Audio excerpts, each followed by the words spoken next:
Okay, question number 3 on page 4. It says solve for x. X divided by 5 minus 3/10 equals 19/20, or a fifth of x. A fifth of x minus 3/10 equals 19/20. There's really two main ways to solve this question. The first way is to simply use opposite operation, and I like to call it op-op, to get the solution.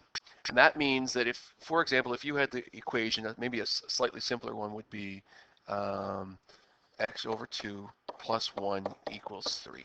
If you had this equation, similar to the one we have here for our question, the first thing you would do is you would get rid of the constant by subtracting 1 from both sides. You would be left like this, and you have half of x is equal to 2. You'd say, well, half of x is equal to 2. Well, a full x, by multiplying it by 2, I get a full x is equal to 4. And that's how you would solve the equation with opposite operation if it was a little bit simpler. This is not that much more difficult. Same operations, just a little bit more fraction sense needed to solve it. So you have a fifth of x minus 3/10, that's your constant, equals 19/20. So the first thing I'm going to do is use opposite operation to get rid of the constant. Instead of subtracting 3 to add 3/10, it's a 0 pair. I'm going to add 3/10 over here. So now I have a fifth of x left on this side is equivalent to, now I have to add those two together. I have good fraction sense, so I know I have to find a common denominator. 3/10 is equal to 6/20, which means it's equivalent to 25/20. Some people have this desire to change that to a mixed fraction right now, but don't. Keep it improper. It works best until the end. Now a fifth of x is equal to 25/20, so if I multiply that by 5, if I have a fifth of x, multiplying it by 5 will give me a full value of x, and I have to multiply this side by 5 to get the to keep it equivalent.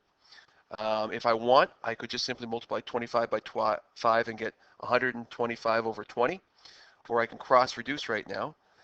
5 over 20 gives me 1 over 4. That makes it a little bit easier because now I multiply my numerators. I get 25 over 4 times 1, which is simply going to give me 25 over 4. So x is equivalent to the improper fraction of 25/4, or it's equal to 6 1/4, or, even though you shouldn't, if you wanted to, you could change it to a decimal right now, but that's the best solution. 6 1/4, because you were working with fractions, 6 1/4 is the best solution. Now, going back up here, I said there was two ways we could do that. The second solution, if you'd like to listen further, is to multiply both sides by a common multiple. And remember, this works anytime you have fractions. So if I was to think about this as being a scale, and if I was to multiply both sides by 20, thinking about this as being an equation, if I was to increase the value of both sides 20 times bigger than it currently is, I would maintain equality. And that's what we're going to do. We're going to look at the denominators of all of the fractions and find the first common multiple they share. Well, if I go through the multiples of 5, I get 5, 10, 15, 20, 25, 30. 10 would be 10, 20, 30, 40, and 20 would just be 20. The first one they share is 20. So what we're going to do is we're going to multiply this side by 20, and we're going to multiply this side by 20. And we're going to maintain this equality, and we're going to be able to create an equation that doesn't have fractions, because when you multiply a fraction by a number that is a multiple of the denominator, you create a whole number. So let's look at this in parts. So the first one here is x over 5 times 20. And that's going to give me, if I cross reduce, that's going to be 4 over 1, which is going to give me 4x. If I have a fifth of x, but I multiply that by 20, I end up with 4 full x's. If I think about the next one, negative 3/10 multiplied again by 20 over 1. If I have 3/10 of something and I multiply it by 20, if I cross reduce, I'm really going to have negative 6 parts.